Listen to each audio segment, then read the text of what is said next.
با سلام به کانال ترک مدیا خوش اومدید. سریال قیام عثمان با 5 فصل موفق همگی طرفدارای خودش رو تحت تاثیر قرار داد.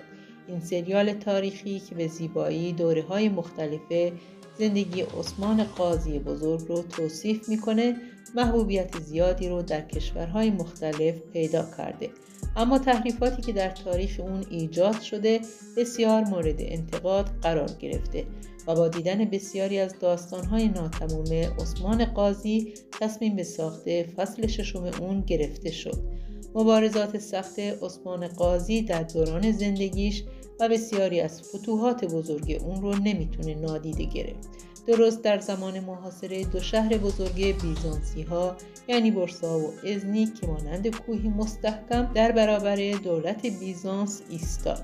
مهمترین سوال در حال حاضر برای بینندگان سریال که مدام پرسیده میشه اینه که فصل 6 سریال چه زمانی پخش اون شروع میشه. برای فصل 6 این سریال بودجه هنگفتی در نظر گرفته شده. قلعه ها و مکانهای جدیدی در این فصل به ما معرفی خواهند شد و روال زندگی جدید عثمانی ها رو میبینیم. اما فتح شهر برسا با وجود ارتش بزرگ بیزانس چگونه صورت میگیره و کدوم یک از جاسوسان عثمان بی قراره در برسا دیده بشه و کدوم یک از اونا قراره در سریال توجه همه رو به خودش جلب کنه. آیا شاهد بازگشت شخصیت‌های قدیمی سریال میشیم؟ ویدیو رو تا انتها تماشا کنید تا از جزئیات کامل همه این مطالب مطلع شید. برای دیدن تک تک قسمت‌های فصل 6 و اخبار حواشی این قسمت‌ها عضو کانال ما بشید و برای حمایت از کانال ویدیو رو لایک کنید. سریال قیام عثمان این بار نیز میان تمام سریال‌های ترکی صدرنشین شد و ریتینگ بالایی رو به خودش اختصاص داد. در سالهای 1303 تا 1305 که روایت فصل 5 سریال بود، خبری از شخصیت‌های مهم تاریخی در فتوحات عثمان بی مانند تورگوت بی نبود و این بینندگان به شدت ناامید کرده بود. کل فصل حول محور مبارزه عثمان بی با سرداران ترک بود و به طور دوره‌ای فرماندهان مختلف بیزانسی و مغول نیز ظاهر می شدن که نمیتونستن وحشت خاصی رو در داستان سریال ایجاد کنند. از طرفی نیز سریال بسیار از تاریخ فاصله گرفت. به بسیاری از چهره‌های مشهور مرتبط با وقایع تاریخی که در سریال اتفاق افتاده اهمیت خاصی داده نشد. به دور از همه این اشتباهات فصل گذشته تصمیم گرفته شد که این داستان تاریخی ناتموم نمونه و فصل 6 اون ساخته بشه. اخبار مهم در رابطه با فصل 6 آغاز شده و یکی از خبرهای مهمی که رسانه‌های ترکی تایید کردند پرش زمانی که در فصل 6 وجود خواهد داشت که از اتفاقات چند سال بعدی که صورت میگیره گفته میشه. فصل 5 در سال 1317 به اتمام رسید، درست در شروع محاصره برسا و قرار دادن قبایل ترک در اطراف شهر برسا. به احتمال خیلی زیاد فصل آینده از سال 1320 شروع میشه و شاهد این پرش زمانی در ابتدای فصل خواهیم بود. گفته شده سن عثمان بی حدود 62 سال خواهد. پس از تمدید قرارداد براک اوزچیو با تهیه کنندگان فصل 6 سریال، هوادارای اون بسیار خوشحال شدند و نوید حضور اون در سریال به همه داده شد. یعنی فتوحات اون همچنان ادامه داره و روایت زندگی عثمان قاضی همچنان به تصویر کشیده میشه. اما فصل 6 چه زمانی منتشر میشه و داستان اصلی اون چه خواهد؟ شخصیت‌های این سریال چند ساله خواهند بود و چه پیروزی‌هایی رخ میده؟ اینها سوالات مختلف دیگه‌ای که در ذهن همه طرفدارای سریال وجود داره. داستان پس از چند سال پرش زمانی شروع میشه، درست زمانی که عثمان بی تمام تمرکزشو بر روی برسا و فتح اون قرار داده.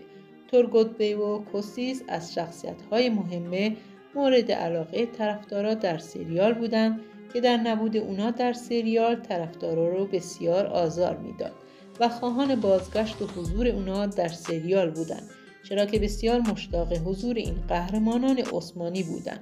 نوید بازگشت اونا و دعوت اونا به همکاری در فصل 6 سریال داده شده و قرار چهره جدیدی در قالب کوسیس در سریال حضور پیدا کنه. در حال حاضر هولوفیرا تنها جاسوس در بورساست که برای عثمان بی کار میکنه. اون قراره اطلاعات مهم بورسا رو به عثمان بی برسونه. با حضور کوسیس به عنوان یک تاجر بورسایی، اون قراره فعالترین جاسوس عثمان بی در بورسا باشه. بازرگان هریشتو کسی بود که عثمان بی افرادش رو از حمله بیزانسی ها در بورسا نجات داد و اونا رو به سلامت از بورسا بیرون برد. گفته شده این تاجر در بسیاری از نقشه های مهم دیگه به عثمان بی کمک میکنه و شاهد داستان های جدید و دیدنی از هریشتو با عثمان بی در فصل 6 خواهیم و اون در این فتح بزرگ کمک های بزرگی به عثمان بی میکنه. قبل از پایان فصل 5 در سریال به یک شخصیت شرور جدید و بسیار خطرناک اشاره شد که به عنوان فرماندار جدید بورسا به اونجا وارد میشه. این شخصیت پدر کنستانتین پالیولوگوس بود که عموی هولوفیرا خواهد بود. پس از مرگ کنستانتین اون به عنوان دشمن بزرگ زندگی عثمان بی وارد سریال میشه و هولوفیرا از ورود اون به دستور پادشاه بزرگ بیزانس اولجای خبر میده. هولوفیرا در نامه‌ای که به عثمان بی مینویسه بیان میکنه اون عموش رو خوب میشناسه و اون انسانی بسیار خطرناکه، تا حدی که برادر خونی خودش رو به دام مرگ فرستاد. حضور هولوفیرا در اونجا میتونه برای عثمان بی بسیار مفید باشه. جاستاتینیوس پالیولوگوس در قسمت‌های ابتدایی فصل 6 وارد سریال میشه و شاهد ورود اون به سریال خواهیم بود. اون یه دشمن کاملا مهیب و خطرناک برای عثمانی هاست و شاهد مبارزات عثمان بی با اون میشیم که در نهایت اونو به دستان خودش میکشه. اما از جمله شخصیت های مهم و گمشده آکتمور بی که پس از کوسیس و تورگوت بی احتمالاً اون نیز به سریال برگرده. بر اساس تاریخ آکتمور بی در دوران محاصره بورسا نقشی بسیار مهم رو ایفا کرده. معلوم میشه اون به دستور عثمان بی در یک مأموریت مخفی در بورسا بوده. زمانی که عثمان بی با ساختن 2 قلعه کوچک محاصره بورسا رو قوی تر میکنه، قرار میشه یکی از اون قلعه ها توسط آکتمور اداره بشه. در نتیجه شخصیت آکتمور بی در فصل 6 سریال به سریال برمیگرده.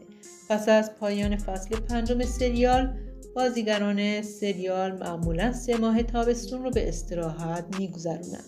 بنابراین در پاییز امسال فصل 6 سریال منتشر میشه. گفته شده بودجه این فصل بسیار افزایش داده شده و این به این معنیه که مجموعه بزرگی رو در سریال در این فصل میبینیم. پس از صحنه‌های مقدماتی در بورسا، شخصیت‌های اصلی به طور مفصل ارائه میشن که نوع پوشش اونا بسیار تغییر کرده. تدارکات ویژه و شگفتی‌های بزرگی در رابطه با دولت و ارتش بزرگ عثمانی‌ها دیده میشه. برخی از قلعه‌ها و مکان‌های بیزانسی در اطراف بورسا و ازنیگ نیز به تصویر کشیده شده. مرزهای دریایی نیز بخشی از سریال در فصل 6 خواهد بود. هوراسی بی نیز در اینجا نقش مهمی رو در سریال بازی میکنه. احتمال داده شده فصل 6 در هفته اول اکتبر منتشر بشه. اخبار مربوط به بازیگرای جدید از این هفته شروع میشه که همگی شما عزیزان رو مثل قبل در جریان همگی این اخبار و اتفاقات قرار میدیم. ممنون از اینکه تا پایان ویدیو با ما همراه بودید. لطفاً برای حمایت از کانال ویدیو رو لایک کنید.